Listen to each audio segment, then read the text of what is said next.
नमस्कार। आप सबको आज के ऑनलाइन समारोह पे बहुत बहुत मेरा अभिनंदन एंड वेलकम।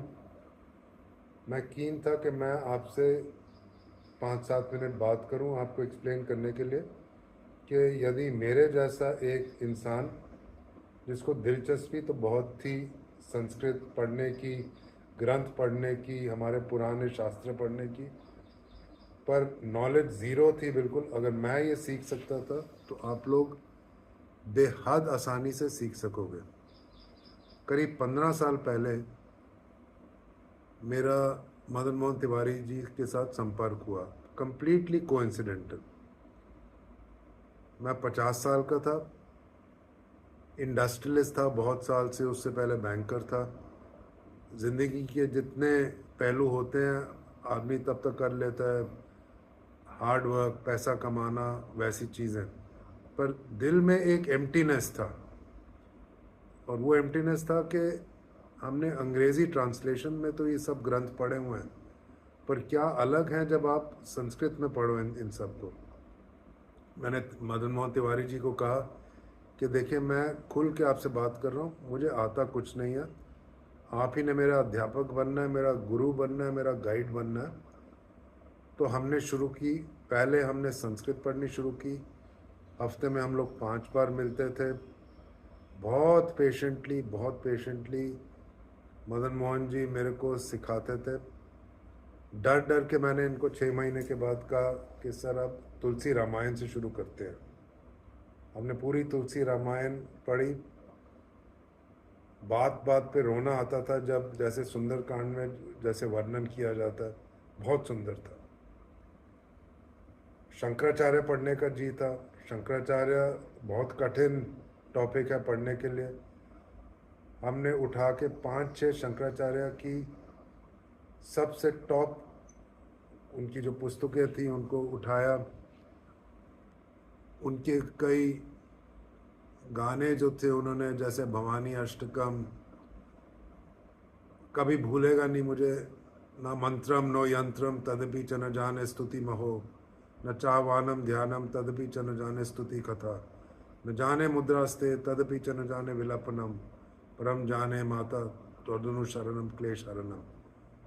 जिस दिन मैंने ये याद किया, मुझे याद है मैं रात के 3 बजे तक बैठ के इसी को दोहराता रहा कि मेरे जैसा मूर्ख अगर ये सीख सकता है तो सबके लिए होप है, सबके लिए। निर्वाण अष्टकम हमने उसके बाद उठाया, बेहद मुश्किल अद्वैत ज्ञान है उसमें। मनोबुद्धि अहंकार चित्तानि नाहम, न चक्रो न चश्रो न जिग्वे न चक्रान नेत्र, न चव्यो न भूमि न तेजो न वायु, चिदानंद रूपो शिवोहम शिवोहम। उसके आगे चलते रहे हम लोग। एक और बहुत बढ़िया हमने सीखा। ये मैं आपको इसलिए इसका संस्कृत में वर्णन करके दे रहा हूँ कि अगर मेरे जैसा इंसान 10 साल के बाद इन सबको याद रख सकता है और सरल तरीके से सीख सकता है, तो ये मुझे लगता है हम लोगों ने अपने स्कूलों में जो किया हुआ है कि संस्कृत को थर्ड लैंग्वेज का दर्जा दे के उसको बिल्कुल ही डस्टबिन में डाला हुआ है।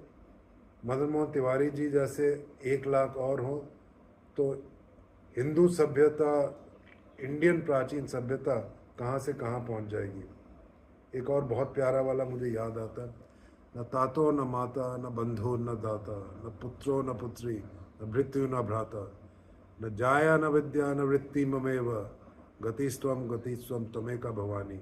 ये भवान अष्टकम से है। मदन मोहन तिवारी जी के बारे में सबसे बढ़िया मैं ये चीज़ कहूँगा, इनमें पेशेंस बहुत है और विजन बहुत है। बहुत लंबी विजन रखते हैं ये। तो जब ये जब से जॉब कर रहे थे, मैं इनको हमेशा कहता है, तिवारी जी आपका भविष्य, आपका कर्म, आपका कर्ज लोगों को सिखाने में रहेगा। फाइनली इन्होंने मेरी बात सुन ली है और इन्होंने ये शुरू किया है as principal adviser and guide. खैर मैं तो क्या गाइड करूँगा, मेरे तो ज़िंदगी के एक, जब मैं अपने गुरुओं को याद करूँगा, एक मेरे गुरु रहे Madan Mohan Tiwari ji. I wish him all the best, I wish all of you all the best. बिल्कुल सच मैंने आपको बताया। मेरे को हवा ही नहीं थी, संस्कृत की तो दूर, संस्कृत बोलने की तो दूर, इवन द होप के कभी मैं ऐसा बन सकूंगा, और ये मैं कभी नहीं छोड़ूंगा। जय हिंद, जय भारत।